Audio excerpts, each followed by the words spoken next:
Oh, yeah, we're live. Everyone out there, welcome to the first ever Cigars with Marines. It's a podcast for Marines by Marines. We're on a mission here, a mission to have some cigar conversations with veterans, talk about crazy times. And also what we did when we got out. What was our next mission that we took on? And for everyone joining in out there in the universe, gather around. The smoking light is lit. Yeah. Quick warning for any civilians listening. This is not for you. Bad words is the least of the worries. Trust me on this one. Is that too strong? What do you think? No. Good? No. Perhaps not strong enough. Perhaps. I am joined today by my good friend and fellow Marine, Mark Worcester. How are you, sir? Hoorah. Doing well, Casey. Doing well. Thanks for having me. Thanks for joining me here. This is the first ever. Honored and happy to be here. And smoking light is lit. Mm-hmm. We've got an Ashton imported here. Remember which one? I got the Churchill. You got the smaller one. I got the stubby. Yeah. So I'd like to ask you, what's up? What's up? What's up, man? How you been? Oh, I've been great. Yeah. Fabulous. Really have. So, lots happening. It's funny. When we first met, we were at an event and someone introduced us and they're like, Marine. And it was like, oh, hell yeah. Like I get to know about you, about your business. I know you run a business and you're coaching and you're doing all sorts of really cool entrepreneurial things. But I have no idea about your Marine Corps history. It might be it's fun or scary. I don't know. You meet another Marine, you don't even ask. It's like just a given. Okay, I know pretty much what you went. Tell me about it. Tell you about what? Your Marine Corps history. The good, the bad, the ugly. What's your story, man? Yeah. Okay. So my story goes way back. I am a graduate of the Paris Island class of February 1980. So I was actually 1980. Is that? Yeah. It's like Chesty Puller. Just about. Yeah. Chesty's picture was all over the wall for sure. Yeah. Yeah, I'm so back at that time, unlike the Marine Corps today, back at that time, they would take you regardless of what you had in your past. I was 17 years old, quit high school, and my mother looked at me and said, "You're not going to sit on my couch without a job." And I thought, well, I don't know if I really want to go to work. And a friend of mine had just gotten out of boot camp, and he had come home, and he looked really good in the uniform and, all squared away. And I knew he was definitely a fuck up. And I said, there's your language, people. This is the beginning. That's just the beginning. And I said, well, hell, I don't have a clue of what I'm going to do. Yeah. I could probably use some discipline. My dad had been a Marine. And, I said, well, what the hell? I'll give it a roll. And I knew he'd get credit for it. So I approached my parents, and I've never seen my mother sign a piece of paper as quickly as she signed. She was happy, huh? She like, get out of the house. Good God. She's like, oh, this is justice. She's like, get out of here. No idea what's going to happen to him. And so that was it. 17 years old. 17. Enlisted. AFES in Boston. And shipped out in November of 1979. AFES, what's that? Is that the medical thing? Because for us, it was up in Portland. Yeah, looking good. AFES was the building that they shipped all of the everybody out of the port of Boston that's going to the military, shipped from AFES, and I believe that's where they shipped everybody in World War II. So it had been around for a long, long time. Huh. So anybody who went in any branch of the service went out, or at least to my knowledge, went out through that port. Yeah. But definitely naval and okay. Marines. You went down there? Yeah, I went down there and Paris Island? sworn in. On an island? Now, did you have any drinks on the plane before you went? No. Any partying before? No, they brought us into Charleston. Or you were 17. I was 17. I couldn't drink. Not that I hadn't. Sarsaparilla. That was probably part of the reason why I was there. And so we got it. They shipped us into Charleston, South Carolina, put us in a very small room with about 30 to 40 of us. You know, no room to really lie down. So we kind of just all grouped in there overnight. Mm-hmm. So, you know, we're sleep deprived, and then they get us on the buses. And I wasn't nervous until the bus started to go over the causeway into Paris Island through the swamp. Buses, and I'm the like, buses. oh. Yeah. So would you land in Savannah? Where'd you land? I think, well, I'm not. I know this is a long time ago. This is back in the day. I'm not sure where we came into. You know, it's probably the same freaking buses too. Yeah. Oh, yeah. Oh, I'm sure. Probably the same ones. Oh my God. Yeah. No. 80 years later. They used a piece of equipment. Trust me. Or the Army's bus. I was working. The Army got rid of them. Can we borrow a bus? I ended up. I was a mechanic in the motor pool, and we were working on shit that was Vietnam era, of course, because we still had it. So, you know, we had mules and jeeps, and you know, the classic uniform too, right? The classic woodland jungle. Jungle. Mm-hmm. Jungle. Jeez, I got to brush up on my Marine Corps history. Back in the day. Okay, so you got on the same buses, those freaking buses. Oh yeah. Driving you in. It's a long drive, actually. It's a long drive. And up to that point, everybody had been, you know, pretty kind and nice to us, you know, and it kind of jovial, you know, a lot of little chuckles. I'm sure your recruiters all told the truth too. Oh, the recruiters, absolutely. I got exactly the MOS that I wanted. Yeah. What was your MOS? My MOS was 3521. I was a mechanic. That was not what I wanted. Motor T mechanic? Motor T, man. You're Motor T, man. No, I got some T. Motor T stories. Mm-hmm. Yeah, me too. It was a great job, great place to be, because you're usually away from headquarters, so it was good. You know, it's only natural to tell. You know, you gotta share the boot camp experience. Now, back in the day, that was when they could actually train you. Yeah. The way Chesty wanted it to be. It was the beginning of the change of the training, because I remember very clearly that before headquarters would come in for an inspection, and they would walk down the line and ask you questions. You know, the drill instructor's abusing you. Oh, gee. You had those already? You've been hit. Right, you know, as we're in boot camp, right? Wow. During the time we're in boot camp, the drill instructors would prep us ahead of time and say, "Okay, the mothers of America want to make sure you're safe. Now, repeat after me. You've never been hit. You've never been abused. You've never been." Wow. And that was a standing order of the day. What year was that? That was 79 into 80. 79 to 80, and they're already asking those questions. Man. But you're right. It was still good training. Yeah, it was still good, solid, you know, kick your ass training. Yeah. Month to tear you down. Any favorites from there? Any favorite memories? Man, so many. I like boot camp. So many great memories. I don't know if you liked it, but I mean, it was horrible, but it was cool. Yeah, no, it was really cool. It was the first time that I'd ever actually achieved something, sort of on my own. You know what I mean? Totally.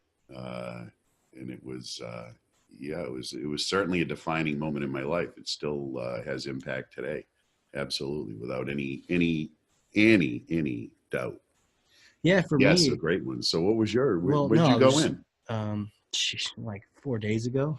2006 for me. But yeah, when I graduated, it was one of those things where even my parents were like, "Oh, what's going on here? We don't have to tell you what to do anymore." You know, like they were like, "Oh, what else can I tell you? You're a Marine now."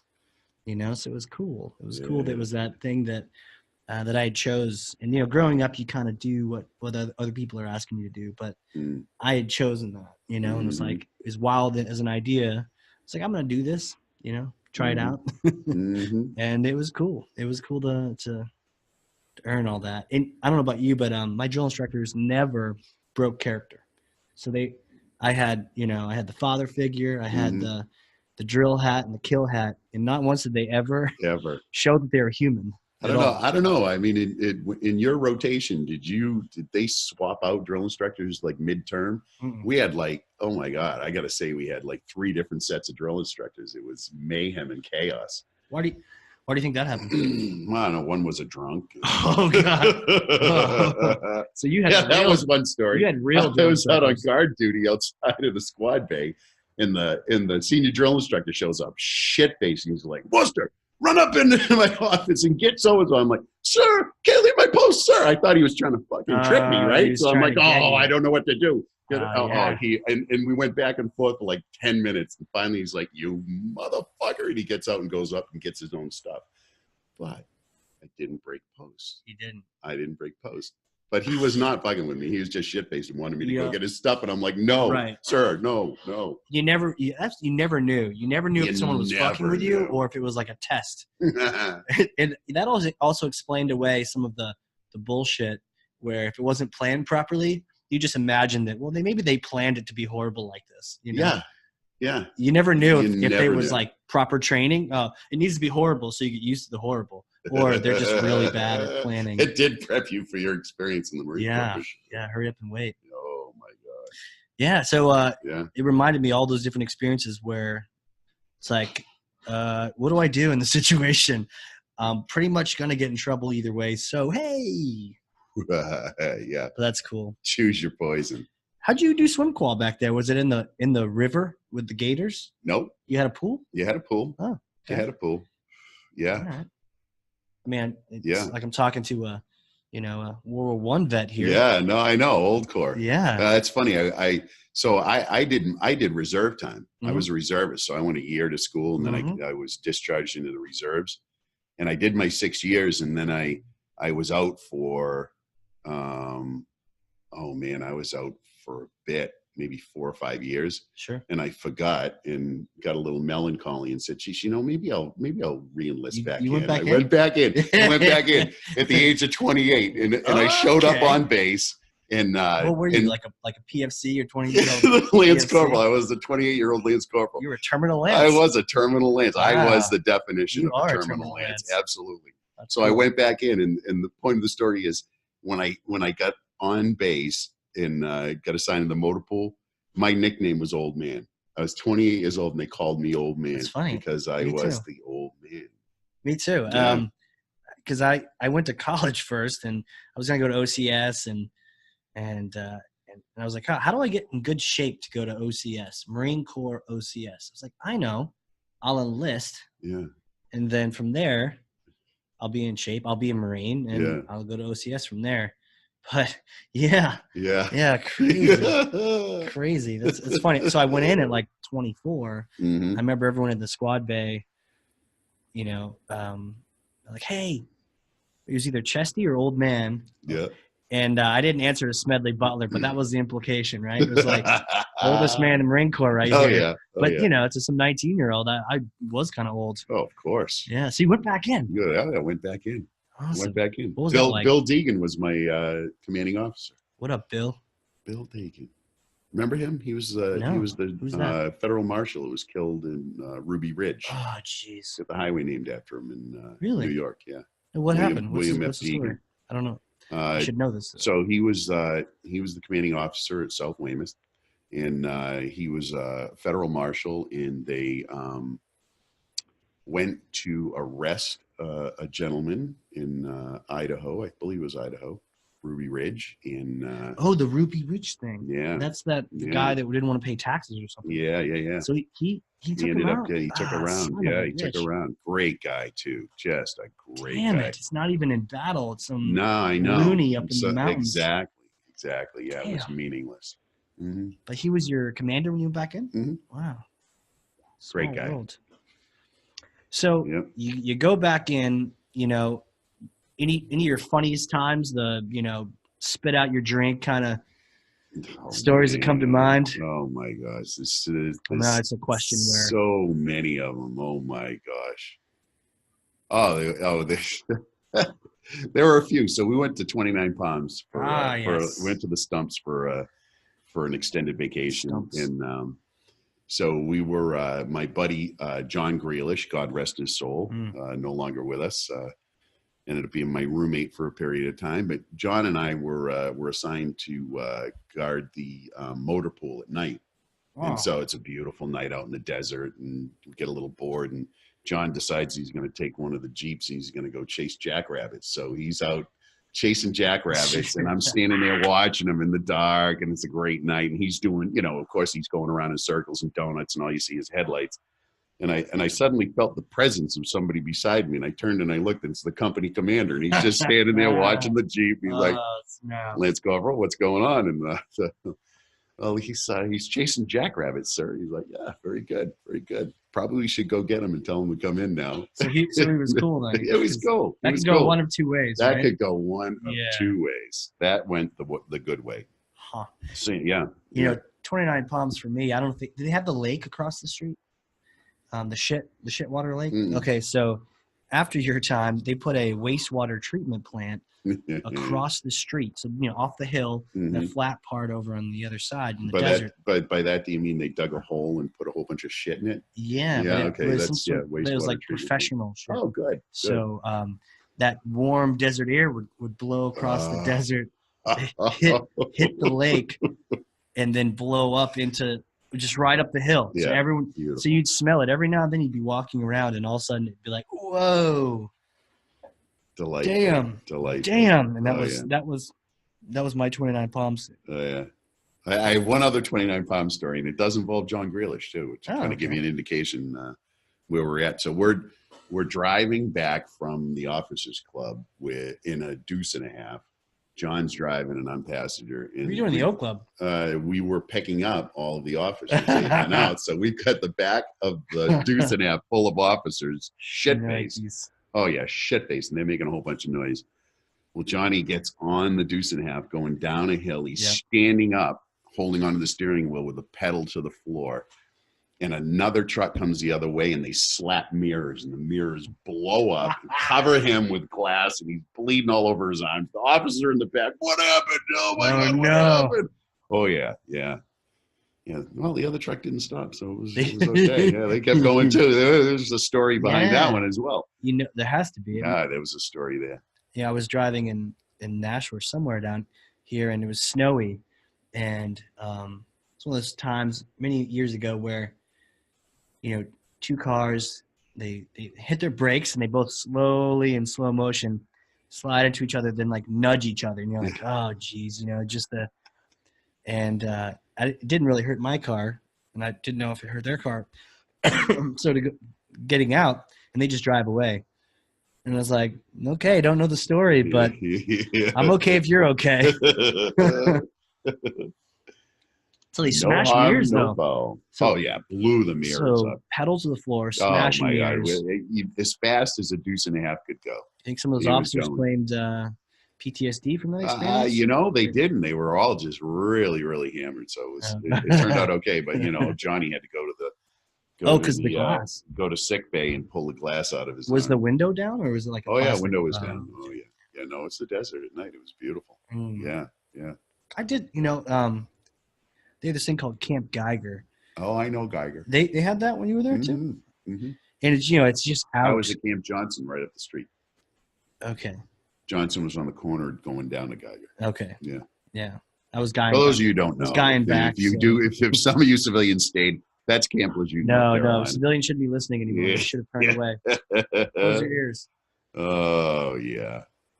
So Johnson, Geiger, though, was in the middle of nowhere, and that was really kind of nice because you were away from the water, the shit water, 29 Palms, away from most of the jokes and the dress downs and all that. You're just out there. And I remember, you could look up at the stars. That was one of the things I remember is just the sky. There's no light pollution because there's nothing around. But there's no dominoes either. So you know. Now, which one was this? Geiger out in California? Oh, this is North Carolina. Oh, Geiger's no, I got it wrong. It's some other thing. Yeah. Yeah, no, you're right. Geiger's in North Carolina. There's some base outside of 29 Palms, some kind of like Geiger's the 03. Yeah. No, you're right. So it's people be really confused if they're following along. But either way, it's this thing outside of 29 Palms. It's funny. It's funny. Your memory's hazy of some of your Marine Corps days. I don't understand why it would be so hazy. Why is it so hazy back there? I don't know. You're right. The Geiger Tiger. Remember that? Did you go to? You went to the MCT. What they have when you get trained? Yep. Yeah, for your MOS. Camp Johnson. Yeah. Out on the point, Montford Point. Yeah, when I was over at the 29 Palms, they got really sensitive about turtles, and it was all these.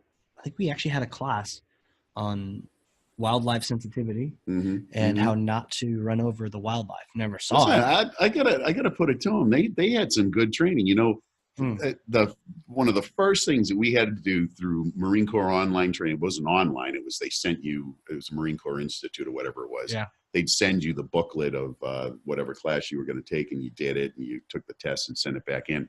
But the one they made every Marine take was how to manage money. So Really? how do you balance a checkbook? How do you balance money? Because they got tired of bailing people out, right? They had no money. They get paid on a Friday. They'd have no money on Saturday morning. And then for a week, you know, the Marines just suffer. They'd be eating nothing. Yeah. You know? They had classes on don't get married right away either, just for the basic housing allowance. You get a little extra money, you get the love off base. They're like, don't do it. No, that never happened, right? I think there were how many Marines in your unit got married? And how many of those marriages actually lasted beyond I think there were girls advertising on Craigslist. Oh, look, my God. We don't have to even live together, but we can get married. Oh, yeah. Oh, yeah. Hey, this sounds like a great idea. No. Yeah, no. No, it doesn't. Stay away. Stay away. What about some shitty times? Some late night guard duty or man. You know, just some miserable. You know what? You mentioned hurry up and wait. Dude. Yeah. I don't know how many times. I mean, that is truly the mantra of the Marine Corps, hurry up and wait. You know, you get packed, you get your shit together, you go out, you get on the tarmac, and you sit there for a day. Instead a day, maybe overnight into 2 days. A tarmac. You sat on a tarmac for a day. Yeah. Yeah. And what do you? I mean, waiting. And it's not like you have a cell phone. And nobody. They don't. They don't feed you any information. No. It's just like you're gonna sit right here. Yeah, this is what you're gonna do. Yeah. And stay packed because we're gonna leave in an hour. We're leaving in an hour. 2 days later. 48 hours later. Uh-huh. And this is. I mean, we don't have cell phones. We don't have earbuds, MP3s at this point. These are the dark ages, folks. These are the dark ages. I mean, you play cards, I guess. Smoke. You can only smoke so much. Play cards, fight. You know, it's inevitable. It's inevitable. Talk about what you did on Libo. Oh man, I got my first tattoo in Jacksonville, North Carolina. What'd you get? I got my girlfriend's name, Casey. No. Yes, first of 3. Yeah. Do you have like a list? I have a little mental aberration where I feel like, you know, at different times I have to put the name of whoever I happen to be with at the moment. Do you have a list of them on your arm? That's what we're dying to know. No, so I had Sherry and then Laurie, and then I decided, well, this okay, so maybe I'm gonna not be with someone. I'm just gonna date, so I probably should not put them on. Smart. And then finally, you know, the last one was 2009, and I directly relate that to an alcohol incident. So you know, be careful around alcohol and tattoo shops, folks. I'm just going to give you that tip. X's through the X's? No, I got wonderful cover-ups. You know, how do you cover up like Odin's Raven or something? Oh man, okay, sad story. I went to Buddy's in Newport. If anybody knows Newport, Buddy was the guy for tattoos back in the day before everybody got tattoos, right? And I tried a panther, I tried a wolf, I tried a lion, a tiger, and a bear. You tried? That means they actually did it on your arm? like they would look, put the stencil, figure it out. Yeah. None of that would work to cover these 2 names. And so Buddy looked at me and he said, well, flowers it is. And so I have flowers covering up my 2 lovely first 2 girlfriends' you got names. A patch of flowers. Very manly flowers, I have to say. Yeah. You know, you put some gravestones above that. Yeah, that's it. Rest in peace. Yeah. Rest in peace. You know, because that looks tough. You know, if you got like a cemetery. Yeah, no. Some flowers laid in it does. There's nothing tough about it. There's nothing tough about it. Okay. So note to self. Except that Buddy did it. So you didn't get a moto tattoo. You got an ex or girlfriend's name. I'm a lover, not a fighter. Lover, not a fighter. There you go. Yeah. Fighter if I need to be. So true. So you sat on a tarmac for an hour. Yeah. No, not an hour. For 48 hours. You know, over time you kind of erase all the shitty memories and you remember the good times. And but the shitty times. I mean, so the shitty times. I mean, you know, I got NJP because I was speeding on base. You know, I mean, so I lost the stripe because I was doing like an hour in. We 26 and the 25 mile an hour zone. The Dick MPs, you know, took me over. Wait, 26 and a 25? Yeah. Oh, damn. Oh, I know. It was ridiculous. Ridiculous. I think they were jealous. It was a nice car. So. Mm-hmm. Sirens in the background. I don't think that gets picked up. Oh, yeah, now sure it did. Does. Yeah. Gentlemen, it's because this ladies. podcast is hot. It's hot. So I brought up the shitty times because it's those challenging times, and not like the sad times per se, but just the all out, fuckery, the bullshit. Sometimes is the part you look back, you're like, yeah, I survived that. Like humping a that's mortar the lesson, tube. isn't it? I mean, that's what if once we get into what'd you do when you got out? Well, that's the lasting impact that it had on me. It's like no matter how shitty the job is, do it to the best of your ability, right? Yeah. I mean, one proud moment, huh? I did. I censored myself. I didn't say the word fuck. Yeah. Well, I'll say it twice. Fuck. Okay, good. Okay, I've made up for it. I mean, we warn people. I don't know what else you can do. Warn people. One of my most proud moments in the Marine Corps is when the Inspector General pissed in my urinal and said he had not seen any urinals shine as well as mine. Is that a true story? That's a true fucking story. That was a great moment for a private. In the Marine Corps. You private. Yeah, it was a private. By the time you're Lance Corporal, no shit's given. I know exactly. Yeah, many more. Shit's not given by that point. Wow. For me, I remember one time sitting in a fighting hole, because it's not a foxhole, because there's no foxes. They're just fighters. Sitting in a fighting hole with someone else. It was freezing, and we were supposed to be on watch. And, of course, I think there was instructors at the time. They're all asleep, and we're just like, this is stupid. But what are you going to do? You're like looking at trees. What are you going to do? We're looking at clouds, too. The clouds at Paris Island and other places, you're standing there in formation. I just started to appreciate the clouds because nothing else you can really do. Nothing else you can do. Yeah. That is the truth. Also, I remember the AC dying in a Humvee over in Iraq. Oh. And, I guess people don't realize that it's kind of hot over there. So you're in this metal box. You're like a little personal pan pizza, but you're the pizza, You're it. You're the cheese. And, you don't stop what you're doing. You just keep driving. And I just remember getting out and just looking at the seat, and it's got like an imprint of my body in sweat on the seat, Yeah, I left my mark on that Humvee. Yeah. Beautiful Humvee. Yeah, and like driving through, remember, over there, they didn't have sewer systems. And so you'd be driving through this lake of poop, and it was just like the worst. And I don't know what the regulations were about smoking in Humvee, but we had a guy in our Humvee. We'd be like, "Go for it, man! Now's the time. We need that. We need that cancerous smoke in this Humvee to drown out the smell. Wafting shit." Yeah, totally. So, last question for you. Then I want to get to what you're doing now. Yeah. If I were to ask you, are there things that you would either do or don't want to forget from your time? Let's say you keep smoking what you're smoking and you start forgetting things, but we've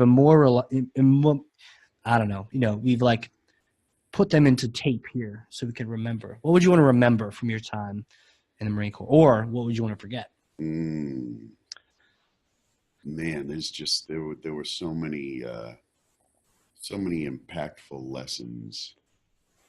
I think that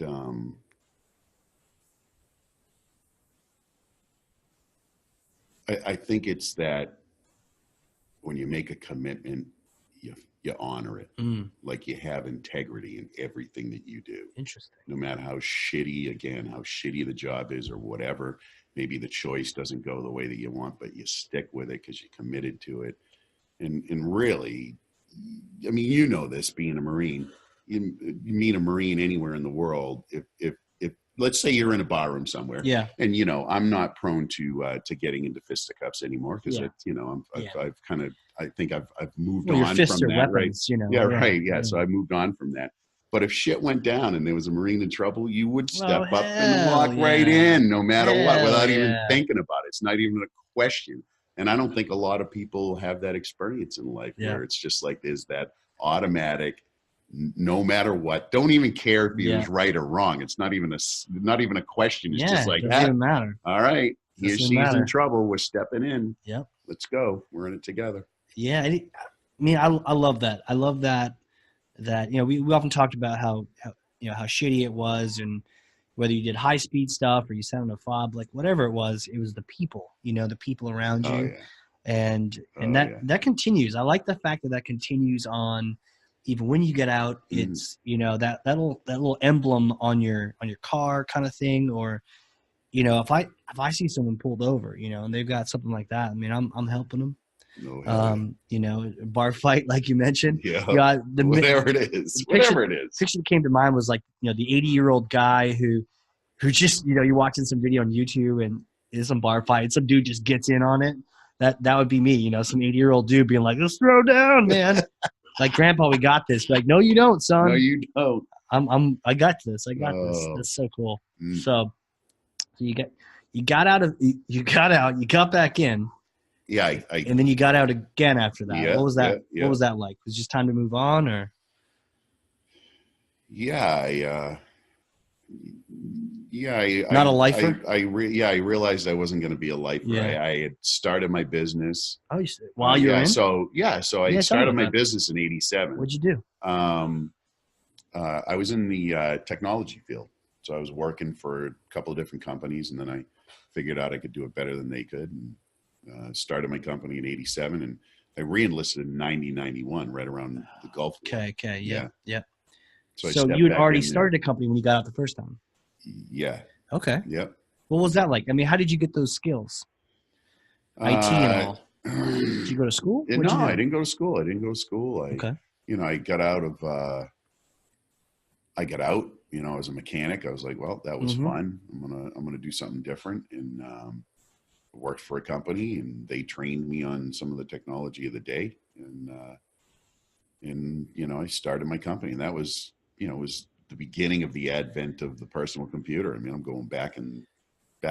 Right. Now you snapped your fingers and started your company, or like, walk me through that, right? Because one of the things we wanted to do on this thing was, shoot the shit. Remember about talk that commitment shit? Yeah. So I was working with 4 other guys, cabling for another company. Okay. And the company said, hey, why don't you guys start your own company and we'll feed you the work. Mm. So I started with like 4 other guys, 1 other Marine and 3 other shitbags. Okay. And we started it, and we're doing okay. Yeah. And then, then it kind of started the infighting, and then the company didn't feed us any work anymore. And the guys started to drop out, and they're like, no, fuck this. I'm going to go work for somebody. Yeah. And then eventually it was just me. And I'm like, well, I started down this road. I'm just going to keep rolling it. And so it was funny, a bootstrap. They were trying to save money on you by making you a contractor. Yeah.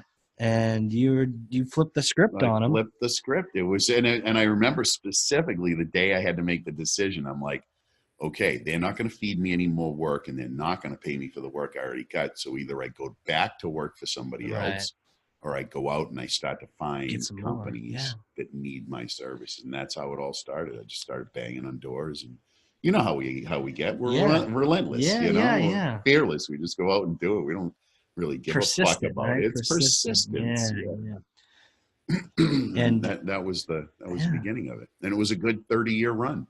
So it was something you had already been doing, something you already trained on. Mm-hmm. So for people out there that are in similar situations, are like, I'm out. Now you were in Motor T, but somehow you got into cabling. You like apprentice doing that stuff? Or no, you know what happened? It was pretty funny. I was working in a gas station in between jobs, young buck. Okay. Humble beginnings, pumping gas, and a guy would come in on a regular basis, have his automobiles worked on, and I was doing some stuff. And, one day he said, hey, I like the way you handle yourself with people. You got good people skills, and I own a technology company, and I could use a technician. How would you like to come work for me? You got recruited. I got recruited. Nice. I got recruited, and I was a service manager within 2 years, and we had a falling out. I went to work for another company, the company that was going to feed me the work, and that was it. I launched the Empire. So you launched this thing, and what? You just kept getting more, grinding it out, getting more business, and then, getting more business. Yeah, getting more business. And That's then, yeah, there was an economic downturn, like in the late 80s. There was a recession. I was born around there. Yeah, dude, it was, yeah, welcome aboard. It was a nasty recession, and it was tough. It was a grind and a struggle, and so again, it's persistence. It's not. I mean, yeah, it wasn't like open the doors and the money flows. It was a grind, and I brought another partner on, and my brother was my partner, and we had another guy, and we grew the company in the mid '90s and made the Inc. 500 list twice, 2 years in a row. Yeah, number 261 and 3 something. Yep. Damn. So we grew it. The '90s was good for us. And you just went out, kept getting more business, kept getting more people to help do the same thing you were doing. You were a good model for what you should be doing, and you just kind of went from there. Yeah. Wow. Yeah. And I think the one of the key components was I knew what I didn't know, and I'd go and find somebody who either knew it or could train me on it. Yeah. So I always would go, find a mentor or find a peer group or find somebody who could educate me on the shit I didn't know about. Like I didn't know how to read a P&L or a balance sheet or any of that shit, right? So there's a ton of small businesses out there that apparently don't even use these things, and I was shocked to find out. Yeah. But that's a good story. So adversity, right, is the mother of invention. And right. I had in 1998, I had the Bank of what was it? Bank of Boston, Bank of America. I think it was Bank of America by then. I had a line of credit. I had probably 40 employees, and I owed them like $300,000. And they came in one day and said, "Hey, oh, by the way, as part of your deal," and I'd had the line of credit for probably 4 years, and I'd run it up and pay it off, run it up, pay it off. And they came in 98, and they said, we're doing some audits and stuff, and you haven't given us any financials in like 4 years. You should, right? And they didn't ask, and I didn't give. Do you even have financials at that point? I did. I had some shabby financials. Yeah. We were doing like $4 million. We didn't even have really good financials, right? Sure. And so I gave them the financials, and they came back in the next day and said, "Yeah, we want our money." So it's like, oh my God. Yeah. What am I going to do now? I don't have 300,000 sitting in the bank to pay you back. And so I went through a wonderful process called forbearance, where the bank assigns somebody who's basically a drill instructor that's going to rip your soul out. And he comes in and they charge you $2,500 a month for the wonderful experience. Oh, 25. Oh, while you're still needing to pay it back. Was that good? Because I know as a here's the good. Was a good experience. So this was similar. I'm like, okay, I this guy's no worse than any of the drill instructors I ever had. So this is okay. Probably, he didn't yell, right? He was an asshole. Yeah, he yelled. Well, he was an asshole. He was bad. He was. So he was like, he was like a drill instructor. He was ruthless, nasty. Nasty accountant. So yeah, nasty bankman. Right. So the good news is that I had to get so warm and fuzzy with my financials because I needed to provide monthly financials to the penny for the bank as part of the forbearance. To the penny. Oof. I had to make sure everything was exactly like I said it was. Yeah, because they want their money. So I got good at reading financials and P&L and balance sheet and understanding all of the cash flow ratios and all of that stuff intimately because I had to. Yeah. Or it was the demise of the business. The good news is, 3 years later, we paid them off, and and don't 2 years after that, I have another bank sales representative in my office saying, "You should sign up for a line of credit." Were you like, "Yes, please, let me get out of this place"? No, I said, "Oh, hell no." Oh, okay. Thank you. You're like, "I'm all set." The Bank of America? No, I'm all good. I'm all good. Yeah. Yeah, borrowing money, man, that gets. Sometimes you got to, but no. Then you owe somebody. You do. I mean, a line of credit is a very worthy vehicle if you're responsible enough to know when to dip it and when not to, right? Yep. Yep. Man. So fast forward a couple years. I mean, how many years? And then you recently you sold that or? I did. Yeah. Last October, I sold it to my brother, my business partner. You got your DD 214 out of that? Man, Got your papers? I was honorably discharged from that business after 30 years. Yeah, it was. Oh, congratulations. Thanks. Yep, it was an event, and yeah, if you haven't been through it, it's an event you're not really ready for, because I went from, this identity that I had for 30 years, CEO of this business, and all of a sudden identity. that's gone. Like, I'm not that anymore. Right. What am I? Well, so that's the thing with, at least with the Marines, you are that still. All the other branches, I'm an airman, or I'm a this, or I'm a that, and kudos. You need all the branches to do the things. But I just like that identity of Marine that's attached, and all the cheesy stuff that was cheesy early on, it kind of becomes cooler later on. You're does. Fuck yeah. All the sayings, But so, okay, so once a Marine, always a Marine. So you have that identity, but this other identity of who you are. Yeah. That was. Who am I in the world of business? Yeah, no longer the business owner. No. So what'd you do? No. Did you go on vacation? I mean, it's kind of like that. What do you do when you win the lottery? You get this money. I did. I mean, I went and spent 3 weeks in Cali over the holidays this past year, and got to hang with my kids. And did you go to San Diego? I did. I went to San Diego. There you go. And I went up to LA and hung out up there. And, San Diego reminds me of we did some pre-mob stuff. And we went to we were doing some training there, and we got a little libo. And a bunch of us went to just downtown San Diego, and SeaWorld they had free tickets for active duty. Oh, nice. And so we go in there. Did you swim with the dolphins? I almost did. I'm going to say it wasn't an authorized swim. It would not be authorized. I can't imagine that water's that clean. But no. So what was interesting, though, is SeaWorld's not just SeaWorld. It's Anheuser-Busch SeaWorld. And so we walk in, and just to the right, there's a sign saying, the Anheuser beer tasting room this way. And so we followed orders. We followed the directions, and we went to the tasting room, and they had 3 different flights, 3 different types of beers you could sample. And they would come out and they'd pour you maybe like a quarter glass, or you had a glass, but they'd give maybe a half of it. They were pretty generous. God bless them.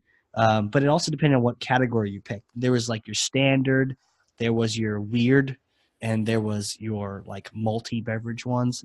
I think energy drink ones. I think I went weird, and everyone else went the standard or whatnot. So what ended up happening is they'd have to pop open a fresh bottle of whatever. You were, and I was the only one, and so I must have gotten, I don't know, all of it. Anyways, 5 beers later at SeaWorld, I don't know how many. That's a rough guesstimate. But I absolutely loved SeaWorld. I loved it. The dolphin show. I'm not going to say I almost cried with Shamu, but it was a powerful experience. Love it. Yes, love it. Walking around SeaWorld. And I lost my group too. I don't even know where everyone else went. They should have pinned your name on your jacket like in kindergarten. Yeah, if you find this person, Casey. If you find this person, call this number. Yeah. Actually, they should probably tattoo every Marine with that in boot camp. You should. Yeah, like an emergency number. If found, passed out in some location, please call Gunny. Gunny so and so. Oh, Gunny saved me many times. Yeah, I don't know, man. I mean, their job is to kick ass. So we had a couple of them, but they I appreciate when they do their job, right? What I don't like is when they blur it, and the first sergeant is like acting like the gunny, or vice versa. It's got to be clear lines. Yeah, you got responsibilities, and somebody's got to look out for you. I mean, I think gunny is the coolest job in the Marine Corps. I mean, they're just like solid and just angry. Well, they've been in so long. Yeah, they're angry. Yeah. Oh my God, it's true. You eat that many tray rats, I'd be angry too. So yeah, SeaWorld was a tasty experience. They also had this. By this point, they had a movie studio out near San Diego, because obviously all the movies are over there, and they had one dressed up to look like Iraq.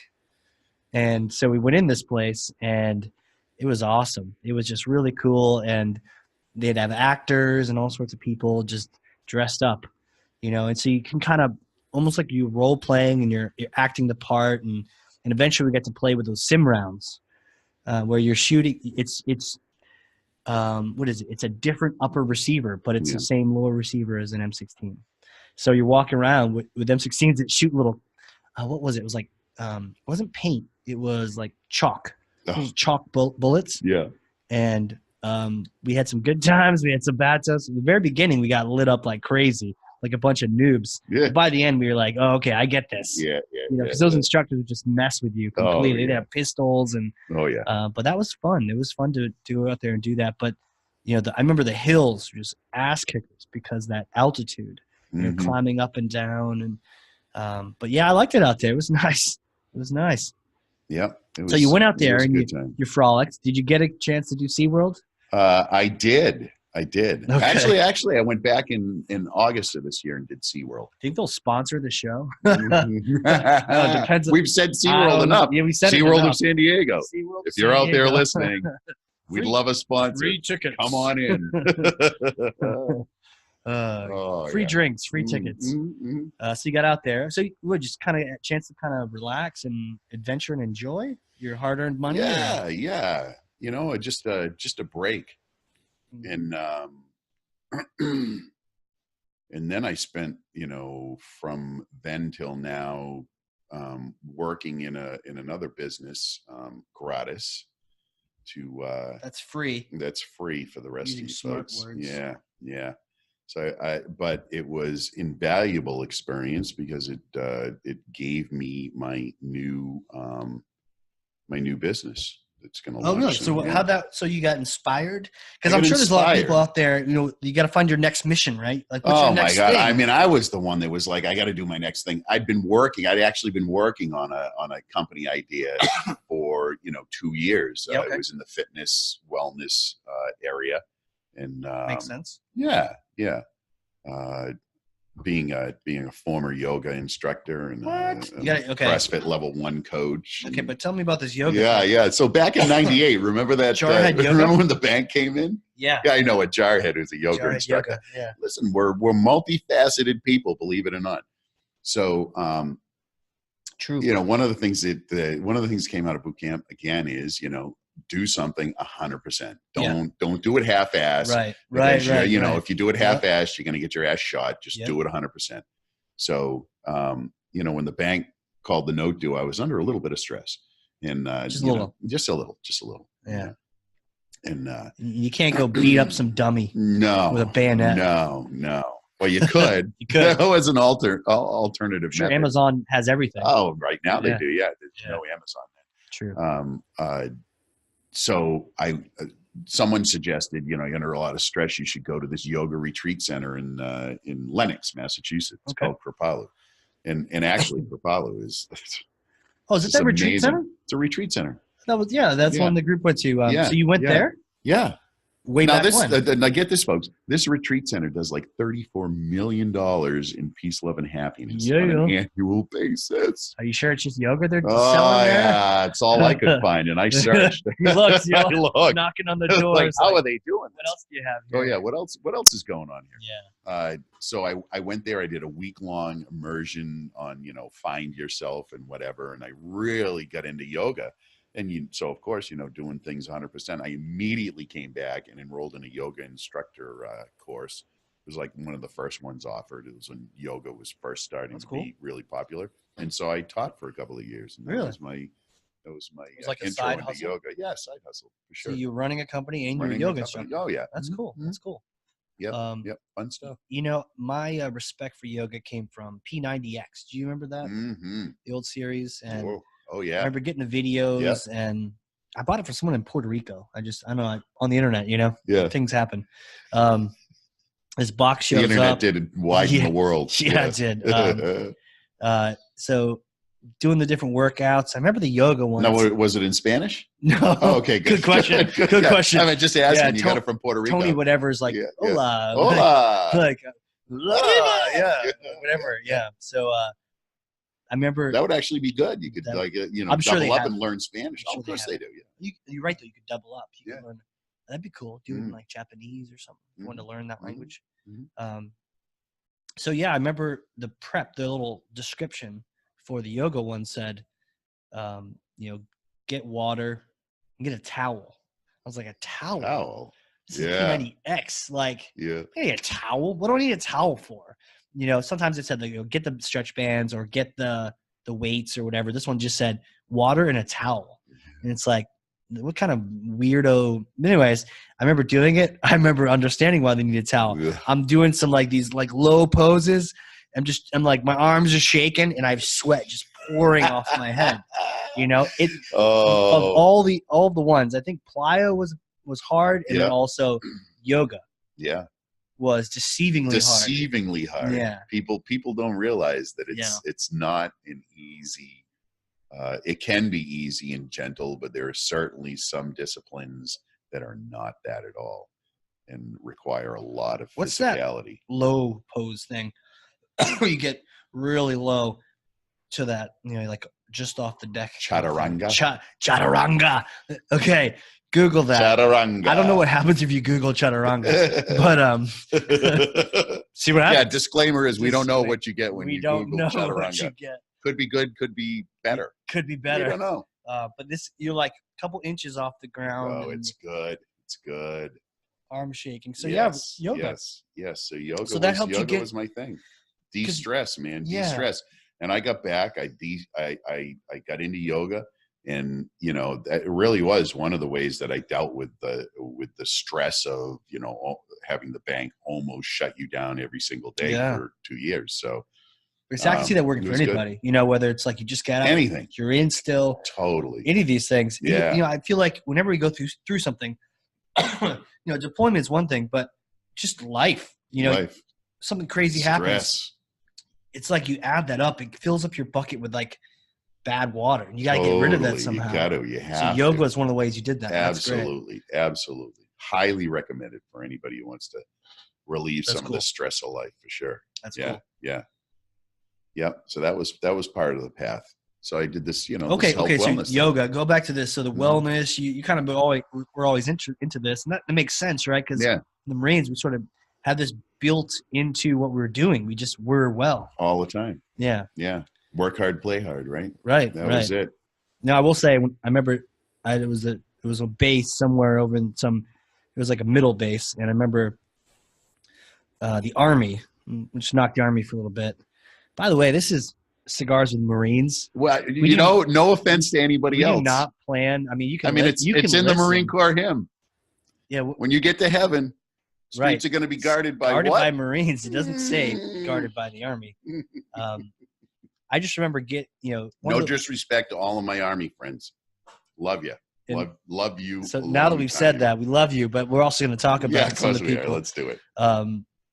It was one of those middle bases. We just spent some time deployed. We get to this place. It's guarded by guys with soft cover hats on. And we're just like, what is this? And they're just all smoking and joking like it's no big deal. And we're all just, waiting for the round to come waiting in. For something to happen. And I remember they had like a Burger King or McDonald's there. And I remember seeing a bunch of dudes in their Army PT gear with their glowworm, their glow straps around their waist, gigantic dudes, large Army dudes, on a run together, and they ran together to McDonald's or Burger King, and they got milkshakes when they got there. What the hell is going on around here? What planet? It's an alternate universe. Yeah, what planet? Oh my gosh. That's funny. You just reminded me. I went into when I signed up for the Marine Corps in '79. I went in on the buddy system with a friend of mine from high school named Fred Krause. Fred, I don't know where you're at now, but Fred, what's up? So last minute, like the day we're supposed to show up, the fucker bangs out and joins the Army. What? Yes. What? Yes. Sadly, he just didn't make it. They always say, the other branches, sometimes when you meet them, they're like, oh, the Marines. And then they explain why they didn't join. Well, I was going to join the Marines. Like, I was going to join. Well, little known something fact. Happened. Little known fact for you out there who don't know this. when you go through Marine Corps boot camp, you can, when you get done with your enlistment in the Marine Corps, go and sign up for any of the other armed forces, and you do not have to attend their boot camp. But if you're in the other services and you want to join the Marine Corps, guess what? You have to go through boot camp. Yeah. Yellow footprints. Yellow footprints, man. Everybody's got to step on those yellow footprints. You know, but I also heard, though, if you're a Marine, you want to join up into like the Air Force or something, there's sensitivity training. I would think that they would have to provide sensitivity training. Yeah. Not that we're not sensitive people. We just need a little additional information on how to maybe communicate that to everybody else. Right. Well, I think it's probably good to bring up too, is that, you know, it's a cool environment, even this podcast and even our conversations, but some of the other branches are a little bit more like businesses, you know, like the Air Force is more like a business office where you're chatting with, I can't imagine. It's like an airline that drops bombs. Yeah. it's an airline. It's like JetBlue with bombs in the bomb. With HR and all those things. And I couldn't imagine, you know, some colonel or some general like, hey, Jim, how you doing? Yeah. Good. Hey, would you like an Egg McMuffin? Want me to grab you one? You know, like, oh, thanks. Thanks, Casey. Appreciate it. Yeah. I'm not even going to look you in the eyes. How long has it been since I was in the Marine Corps? I got out at 90, right? I went to the Semper Fi luncheon this past November. Tell me about that. Oh, dude, it is the preeminent. That was in Boston? Absolutely. Okay. Yep. It is the preeminent Marine Corps birthday celebration. Last year, we had the head of the Joint Chiefs of Staff, Joe Dunford, General Joe Dunford, who is a Boston Marine. Okay. He was our guest speaker. It's usually the commandant. This year, it was the commandant. It was a wonderful event because it was the last event that he would be speaking at as commandant or being in the Marine Corps. He was retiring. Sure. And just a great guy. But my point is, even after being out of the Marine Corps this long, when he walks in the room, motherfucker, I'm standing at attention. Like I'm rock solid. Yeah. Like, you know, is this bald guy with a goatee standing at full attention watching the commandant. Oh, you're describing yourself. I am. Yeah. Not him. Yeah, no, he has no goatee. It's not allowed. Not allowed. That's okay. So Marine Corps luncheon, every year, when is that? Every year around November 10, of course, because that's it's like a birthday kind of thing. It's the birthday celebration. It is the birthday celebration. So it's a great story. Like 25 years ago or so, maybe a little bit longer. A group of guys started by Tommy Lyons. Okay. Who's a wonderful guy a Marine from Boston, Vietnam era. Nice. Decided to get a couple buddies together and they'd have lunch, and they started to meet every November 10 and have lunch, and it grew and it grew and it grew and it grew, and now it benefits the Marine Corps Foundation, which provides scholarships for Marine Corps children of Marine Corps families. Oh, I like that. They go to college. That's cool. And it's big now, right? It's like conference. It's like it's at the Boston Convention Center. It's 2,500 plus Marines. Wow. And I want to go this year. You're going. It's an amazing event, and it ties you back into the Marine Corps, because I'll be sitting at a table with a World War II Iwo Jima vet wearing his Purple Heart, right? There's the guy. And then you got a Korean war vet. You got Vietnam war vets. You got guys from the Gulf. You got guys from the latest. You got everybody in your generation. Everybody's at the table, and we're all just Marines. And it's an amazing, amazing event. So what's that like hanging out with someone who, Iwo Jima? Iwo Jima. You know, how is that hanging out with somebody at Iwo Jima? You know, it's because I always just. They didn't talk about their shit, man. They just don't talk about it. Yeah. You know. Yeah, for me, I always give way more props to everyone that came before me. You know, like I had it rough, and I know, there's plenty of people that have worse stories or easier stories. Yeah. But like things like Vietnam or World War II, holy crap, you know?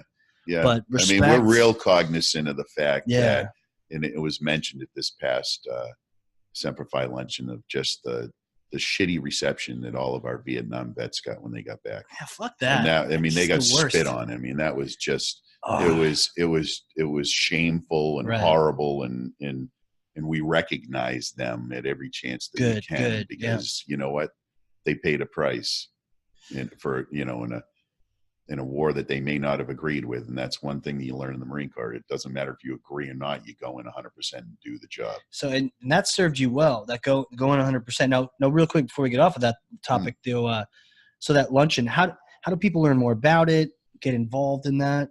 I mean, we'll put links in the show notes and stuff. Yeah, like that. yeah. I mean, you just you get Google it or something. Yeah, Google Semper Fi luncheon. Yeah, yep.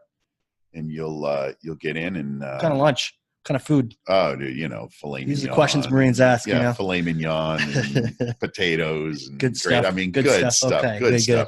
And it's just Marines breaking bread. Chicken fingers. Now, here's the best news. It's at noontime, gets out about 2:00 in the afternoon, and for the rest of the day and well into the evening into the next day, the city of Boston is full of Marines in full on play hard mode. Yeah, and that's cool, because I mean, we got, you know, one of the best parts. Of course, they have the cutting of the cake, and everybody sings the Marine Corps hymn at the end. You got to. And you got to. You have to. Yeah. At one point during the ceremony, they march in a bunch of poolies. That's what they call these. Poolies. I was a poolie once. They bring in the poolies. They bring in about 25 of them, and they march them in down the middle aisle. Everybody's hooting and hollering and jeering, and the commandant of the Marine Corps swears them in. Oh, wow. And it's talk about being impactful for them. No, he gives them he swears them in, like raise your right hand. No, he swears them in.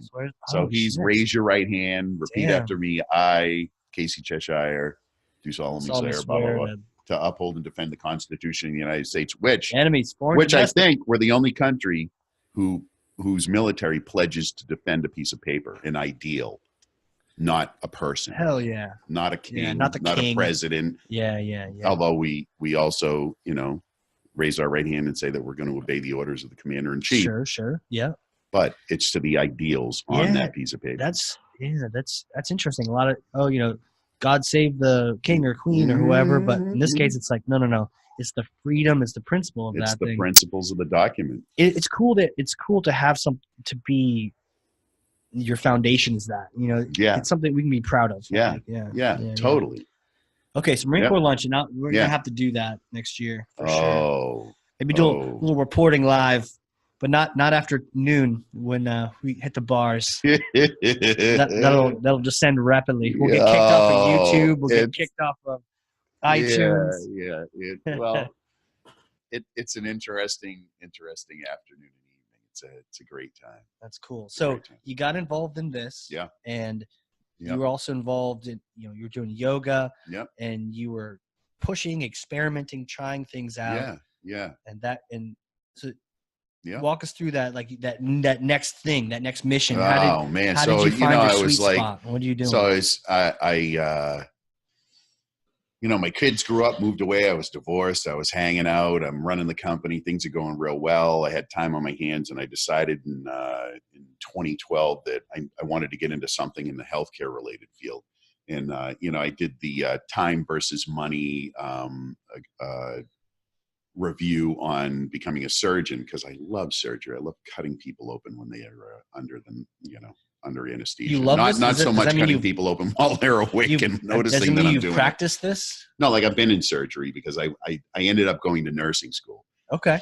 Because I you know, the amount of money that I would have to pay to become a surgeon, and the amount of time I would have to work, it just didn't offset. I'd be 80, you know. When did you go to nursing school? I went from nights and weekends from 2012 to 2014. I graduated, passed my boards, worked for a while nights. Is this after? No, this is while you're still at the company? Yeah. Wow. Yeah. So I ran the company. You are grinding, man. You're grinding hard. Man. Yeah, that's Let me tell you something about nursing Respect, school. Dude. If you want to go to school and not have a social life for a couple of years, go to nursing school.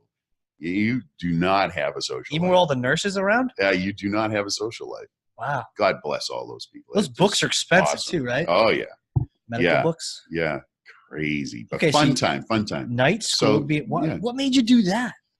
I just, you know, You I just had a wanted to be in passion for it. healthcare. I had a passion for helping people and healthcare. out. And Okay. I knew that I knew at that point that I was done with the business I was in. Sure. Mm-hmm. Sure. That's cool. You were just doing that. I mean, I think a buddy of mine, Torres, went into nursing. Yeah. And it's just, you know, it's another grueling job. You got the title of Marines. Who gives a shit, you know, like nurse, but no one's going to make fun of you. I mean, people listening, this is a fit guy right here. You're not, you know, if he joins you in a bar fight, you're okay. You're probably not going to make fun of him for yoga or for being a nurse. Yeah, you know. Yeah. And live long to tell after that. So you just did being a nurse is not bad. Being a male nurse is not a bad gig at all. Okay. You're 7% of the nursing population, so you're surrounded with great female companions and friends and great nurturers, right? Great people who like taking care of people. Man, good. Totally. Good. Great people. And you know, and it's a worthwhile endeavor. So I was like, okay, I can see myself working in the healthcare field. And so I did that for some period of time. Yep. And got back to the business. Nursing? I did nursing, nights. And ran the like company a clinic during the or something? day. I worked at a long-term care facility, so it was like a nursing home. Oh wow! Yeah, and, you know, I mean, it can't be all glamorous, right? It's you're like helping 22, like their butts and stuff. Wow, yeah.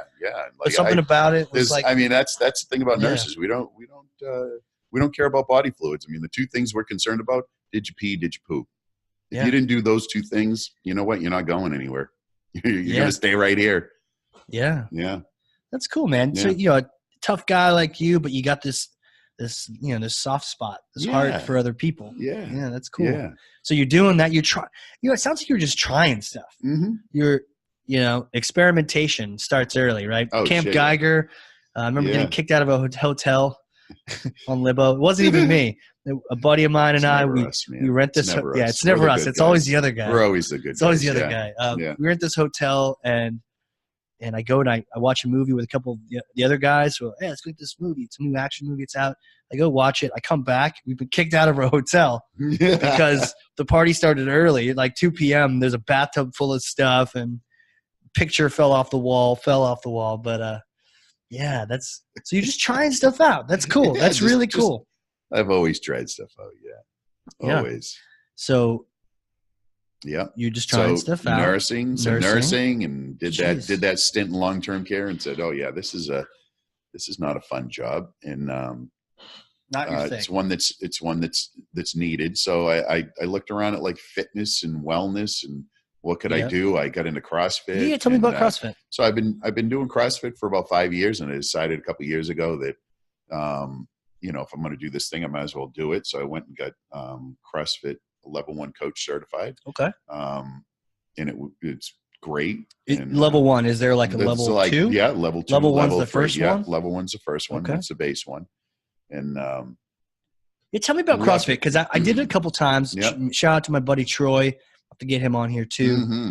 CrossFit Earned up in Merrimack. Good man. Oh yeah, Troy. You know Troy. You introduced us. Yeah, man. That's right. We had lunch. We were talking about biz and that type of stuff because you know, I was thinking, okay, maybe open a CrossFit gym, maybe do something along those lines. Right. And, it's a good fit for Marines because it reminded me of getting my ass kicked. Dude, that's the Marines. The draw. That's what it the is. Total draw for me. I was like, I walked in, I did the first workout. I'm like, this sucked. I'm home. Oh my God, this is exactly where I'm supposed to be. And like you said, you know, we start off coming out of boot camp. We get into the regimen of working out because we need to pass the PFT. I don't know what they call it now, but physical fitness test, you know, every 6 months or so, you have to, you know, run 3 miles, do sit-ups and pull-ups. And, pull-ups.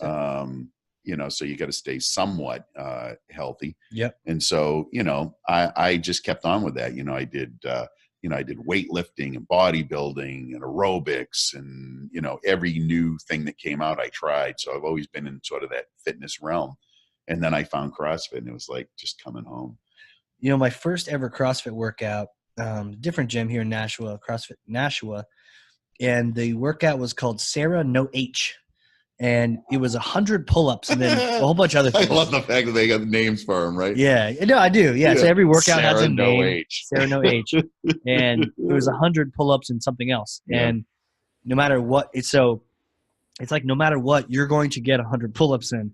It's like how God's doesn't matter how long it takes you. Doesn't matter how long it takes. You're gonna get 100 pull-ups. You know, and eventually I'm using bands. Oh yeah. You know, like I'm not the 150 pounds I was when I got out of boot camp kind of thing. You know, so I'm lifting some.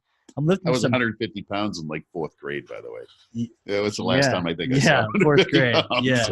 Yeah. So think of me doing pull-ups. Man, it's ugly. Yeah, it's ugly, but you know what? You get through it, don't you? My arms are broken for about 2 weeks. Yeah, you got your hands are all charred. There's no skin all left. Tore up. But working out with Don't you love it?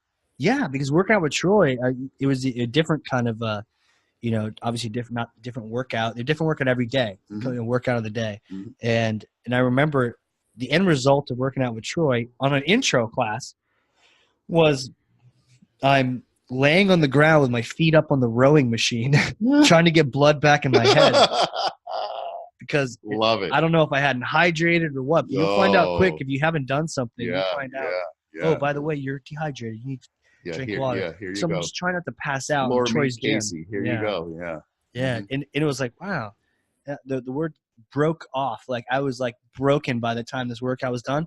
And it was awesome, you know, and it was awesome. So I could see, you know, the draw. And so, you know, for Marines out there listening, if you haven't tried out CrossFit, you know, I think personally, having done all of the different variations on fitness, I think absolutely CrossFit is the best out there. And it's because it's functional movement. It's shit that you do every single day. So, you know, I can now carry my grandkids, 2 of them, for, you know, the day at SeaWorld in San Diego. SeaWorld. Come on, SeaWorld. Shamu Live. Shamu Live. So, you know, it's stuff that you do. It's, you know, you reach, you put stuff up. I mean, that's the overhead, right? It's just all based on functional movement. And, you know, they get a bad rap, or you can hurt yourself. Well, yeah, okay. I can hurt myself, you know, in the bathtub. I mean, most of you slip and falls, right? You can hurt yourself doing anything. But if you're in the right box with the right trainer and you're scaling and doing the things that you should do, it is by far the best workout routine. I'll give you an example. Yeah. The last 9 months, I've been living in Brooklyn and coming back and forth to get my house ready to sell. Brooklyn, New York, baby. Love it. Shout out to Brooklyn. Going back and forth to Brooklyn. So I didn't work out that much. I maybe had 4 workouts in 9 months. Okay. Yeah. I came back into the box a month ago, and within 2 weeks, I was right back where I was. I hadn't gained any weight. I hadn't gained maybe a little body fat, not much, but I was still in good even for physical shape for 9 months, dude. If I did that when I was back in the day, just regular weightlifting, it'd be a month out. I'd be 30 pounds heavier. Jeez, oh my gosh, absolutely. The amount of just reserve fitness that you build up after doing it for a period of time is amazing. And the worst part about it, best is the idea of that concept of keep your muscles guessing, right? Yeah. Workouts are different every day. Shakes like, you finally get the pull-ups figured out. No. Today we're going to be rowing and doing something. Oh, son of a bitch. You know, like love it. Yeah. Yeah. So CrossFit. Okay. So now, you know, your story of you try something out, but you don't just like dabble. You were like, I'm going to try this out hardcore and then figure out, is this something I want to keep doing? Yeah. So you got your certification. Yeah. So you're trying that out, and then what else happens? Because you're trying more stuff. I know eventually you're landing somewhere. You got something. Yeah. So in Brooklyn, I'm working on a business with the girl that I was with. She had a great cannabis business for the last 3 years. She's a rock star entrepreneur, and so cannabis. You were weaving things with cannabis. Yeah, cannabis. Yeah, no. CBD products. CBD. You know, cannabidiol. Okay. And so I was out on the circuit speaking with That's what CBD stands for? Cannabidiol. Yeah, it's one of the extracts from the cannabis plant. Sounds like a southern name. Cannabidiol. Cannabidiol. Come on over here, cannabidiol. Cannabidiol. Get me a beer out of the fridge. Give me the trash. Take the trash out. Cannabidiol. Oh yeah. Okay, so you're trying stuff out. Trying stuff out. And over the course of the last 9 months, I'm immersed in that. I'm doing research. I'm learning, I'm learning all of the medical aspects of it, reading all of the studies that have been done. And there are a ton of studies that are out. There's a ton of real good research information that's been done outside of the United States. You know, I really, really believe in the product. So my new biz is going to be CBD products launching in January. Okay. So yeah, Yeah. so a little Yep. experimentation in Nurse Brooklyn. Mark, baby. Nurse Mark. Okay. Yeah. Yeah. Yeah. A Tell me little about this. So experiment. you creating a brand. Yeah. What are you doing? Yeah. Yeah. You got some Creating a CBD brand. oil. Is this, you know, you had a brownie or two and you came up with an idea, or like what's this passion? Yeah. Well, you know, brownies are involved for sure. Yeah. So, you know, being in the health and wellness field and being a nurse and really trying to figure out how I can help on a large scale, Yeah. uh, people, you know, Yep. nursing. So like a one-on-one, you're helping the patient, you know, and you're working with people Yeah. and Like, you're yeah. helping them. I needed to figure out how can I help people on a much larger scale, because I know Right. Not that, just one-on-one. I have the capacity, I have the ability. Um, let's just do it. So let's figure out what the next thing is. And this thing, you know, I don't believe in coincidences. I was supposed to be there working in this business with this amazing entrepreneur and wonderful person. And, you know, I have this passion for CBD. Cool. And to tie it to the veteran community, it's being used with great success to treat PTSD, and that is one of the things that has been a plague of the veteran community as of late. Well, let's talk about this, right? So CBD oil. I mean, look, marijuana, cannabis. It's a hot point. It's a hot point, tough Yeah, I topic. mean, You know. I was talking to a physician today. We were talking about this because he was saying, "Hey, I'm getting ready to, I'm working on a CBD product, and because we had talked about it before, and he's a great guy, um, uh, and he, was talking about that, and I said, well, we're talking about how controversial it is Yeah. in the medical community, especially where you can't find docs who will really prescribe. And there's medical, many states have medical marijuana programs. They can't find physicians who will actually do it. Right. And with good reason, because they're worried about their malpractice insurance, their Sure. license. I mean, there's just a whole bunch. It's a shit show. Yeah. But the reality is that, in 1937, when the Marijuana Tax Act passed, basically making marijuana illegal, the AMA, the American Medical Association's opinion was it was wrong. Right. It was a medicine. It should never be scheduled as anything but that.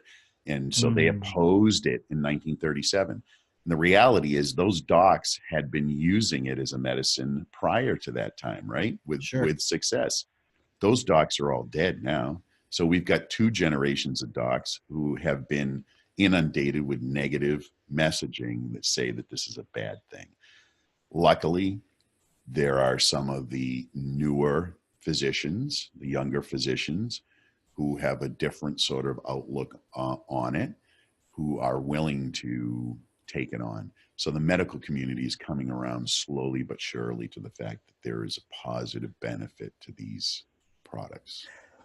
Yeah, I think sometimes the message gets confused because you have, I guess it's like a knee-jerk reaction. You got the old school hippies. You're either a hippie or you weren't. And so, but what gets me is that, I mean, so you have like the kids that are just being crazy, but then, when it comes to veterans, some guys, and I was really blessed to not pick up like large scale PTSD and whatnot. And, however that works. Yeah. Thank God. Because right. I know a lot of folks who suffer with that, and it's, and suffer needlessly. Right.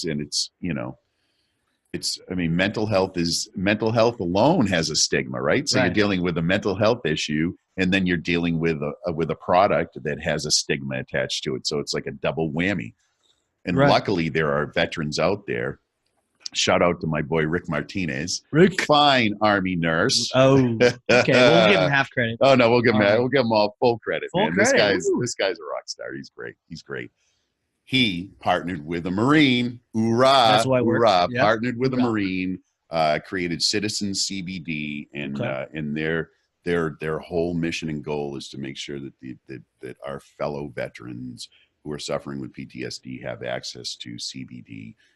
Again, which has been shown in some studies to help alleviate some of the issues with PTSD. Well, shown in Because studies, of course I can't say, you know, FDA would come probably banging through the door and get kicked hit up me with a baseball bat if I said, hey, you know, CBD cures PTSD. Well, no, it doesn't cure PTSD. Yeah.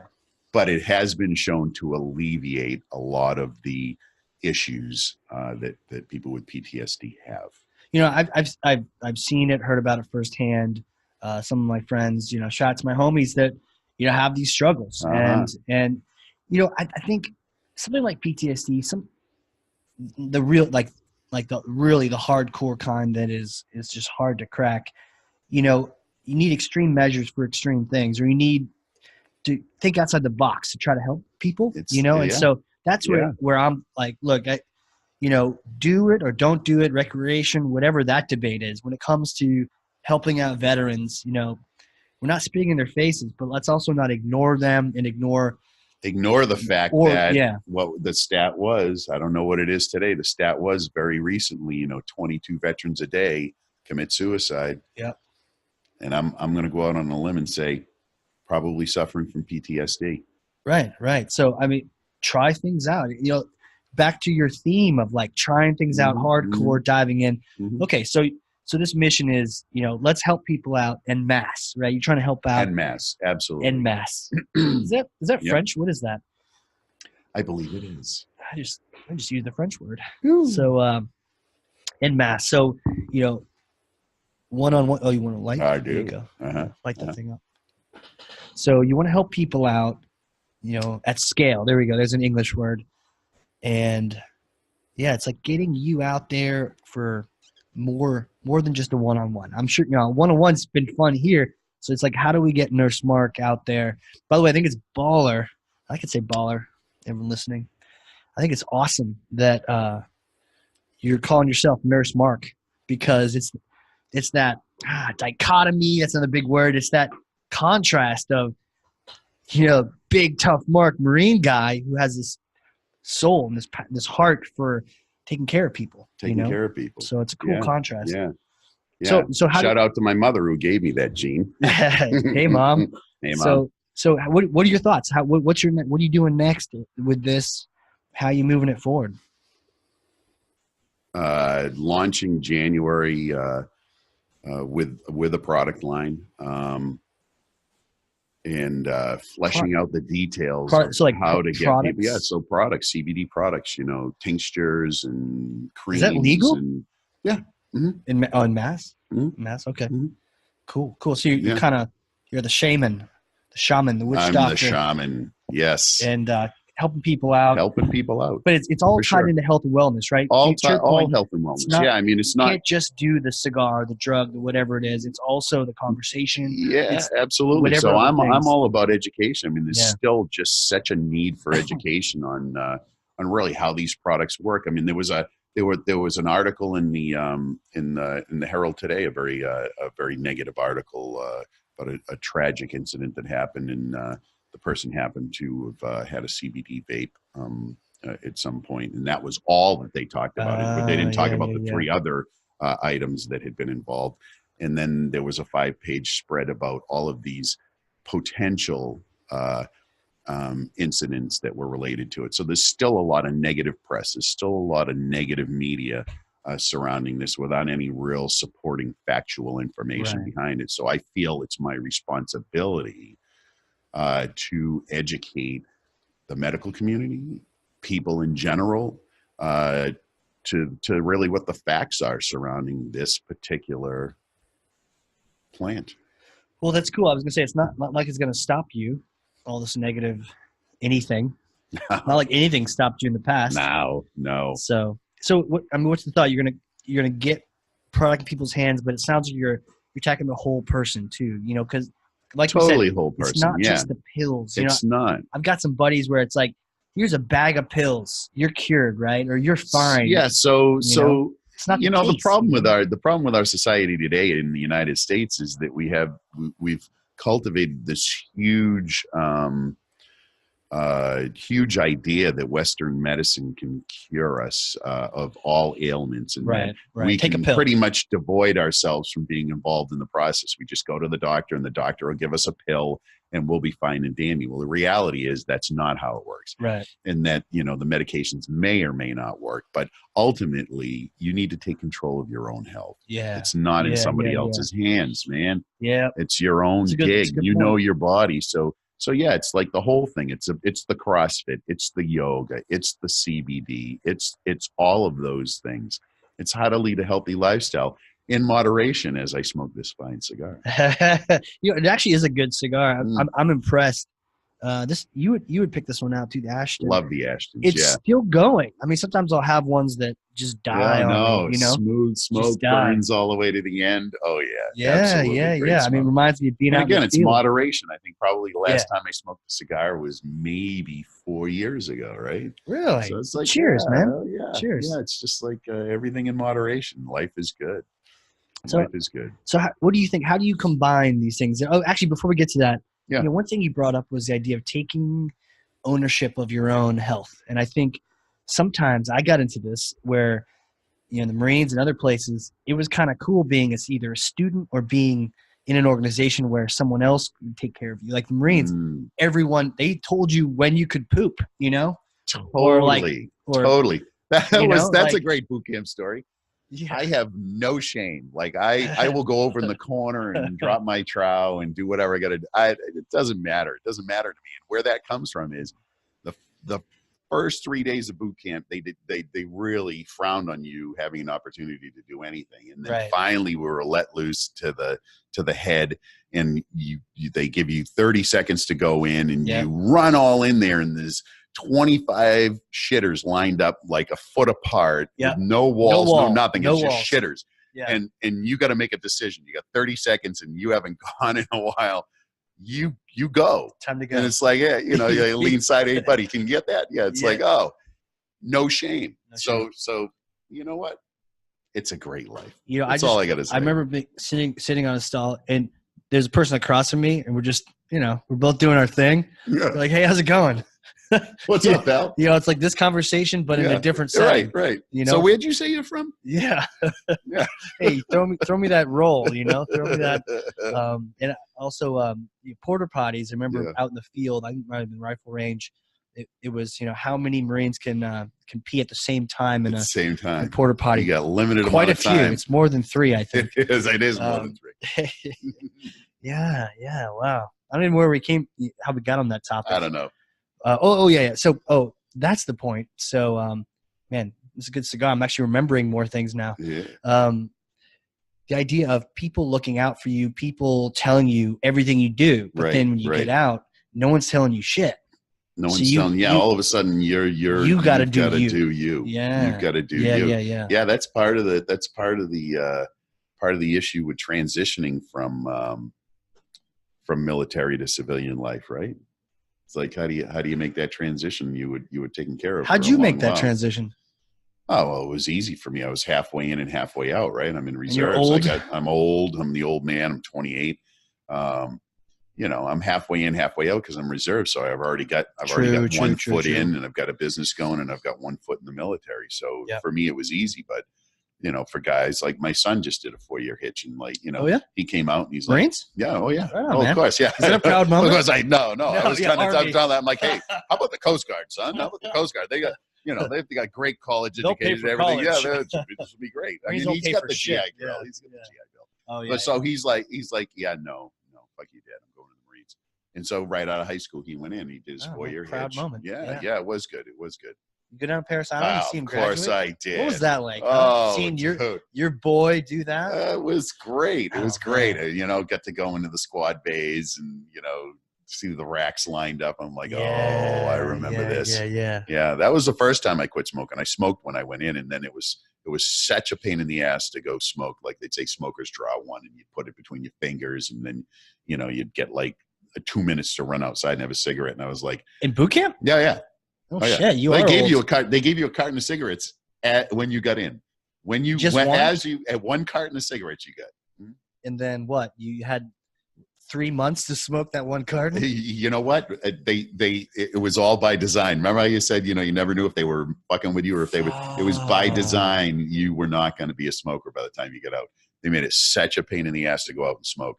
So I was like, that was good. To smoke, but you didn't get refills of that, or it was just you never got to the carton. You never got to. You never got to it. No, it was such a nasty mess and a pain in the ass. Yeah. It was like, maybe for the first couple of weeks, I think they gave it to you, just kind of wean you off of it. Yeah, sure, right? Sure. Yeah. Interesting. Yeah. Is that those mental games? Oh, so masters. Yeah, you got to take ownership of your own thing. Mm-hmm. I remember I just gotten out or actually back from deployment, reserves at this point, and playing video games, hanging out with my friends in Boston. And I was like, you know what? I need to get a job. Yeah. So I, send out some resumes and whatnot. But yeah, you got to take ownership of it. So, so tell me about the full package what you've got here. So you've got some CBD going on. Is there some training, some education, or some coaching, or how does it all, or is it just the product? What do you? So for the first piece of the business is definitely the CBD products, and that's the focus for the first 6 months or so, really just to get that rolled out. There's always a couple of there's a couple of different ways you can get product on the market, and cool. It's a flooded market, and it's differentiation, and Nurse Mark is gonna have a different way of going to market, a powerful way for Nurse Mark. And I know you want to do a podcast. Yeah, man. Together. Yeah. What are you going to talk about on that? Oh my gosh, anything health related, but really a focus on mental health, because I'm really all about I'm all about breaking barriers and getting rid of stigmas. Yep. And so this bullshit stigma around mental health. I mean, your brain is another component of your body. I mean, it's not it can get messed up just like any other part. And so, I mean, not to say that people who get cancer shouldn't be rallied around, and so if somebody gets cancer, you always say, all right, you know what, let's have a fundraiser, let's help you, let's get you going, let's do it. And somebody says, oh yeah, I'm bipolar, and they say, well, hey, have a good time, I'm gonna step on over here and probably not talk to you again. They're like I said, it's bullshit. It's bullshit. So how do I deal with that? I don't know how to deal with that, so I'm just gonna not talk about it. It's such a stigma, and that's the problem. You don't talk about it. You have this shame associated with it, and it compounds the situation, because if you're depressed and then you feel shameful about the fact that you're depressed, that's just going to feed the demon, right? Totally. Wrong. So I'm really passionate about breaking that stigma. So how do you do that? Education. So podcast is going to be about education. So what are the roots of depression? What are the roots of bipolar? What are the roots of these other things? Anxiety. There are so many people who suffer with anxiety, which, coincidentally, they've been self-medicating with marijuana and THC forever, because it has a profound effect on anxiety if used correctly, right? So, which also CBD does. And by the way, for folks who don't know, CBD is the non-intoxicating extract from cannabis. It's non-psychoactive. And you don't get high from it, but it's been shown to have a positive effect on anxiety. So people suffer with anxiety, right? They suffer. Yeah, I love that you're just trying to smash that, because smash it, man. I remember, finishing a deployment, and the wizard, it was the joke of, you meet the wizard, and he was the guy that was like the doctor. And he would say, hey, do you have any issues? If you had any dreams? See the wizard. That's great. See the wizard. And the talking doctor. But there was a stigma, right? And so totally. I think the challenge, we're on fire. More sirens. I think but the thing was, for me personally, I was trying to do more stuff afterward. I was thinking of going to OCS after that. I was thinking of trying to do more things, and I was afraid of the stigma. I was afraid of, can you get back? Can you carry a gun? Right. Can you, right. What do I want on my record? And so I told him, nope, fine. Nope, fine. Nothing. Yeah. Check. Yeah. Get me out of here.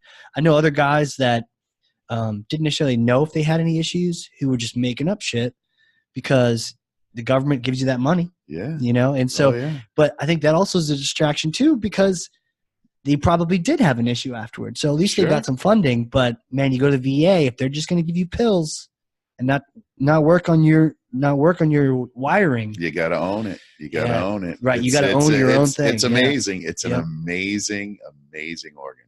So the Nurse Mark Show. The Nurse Mark Show. Yeah, I like that. Coming soon. Okay, so now you mentioned you want to talk about other things too on that show. You want to talk about sex. You mentioned that. Sex, dating. Oof. Yes, and dating show. If you didn't know, single show. I've dubbed myself the King of Bumble. Now, for those who don't know, Bumble is a great dating app.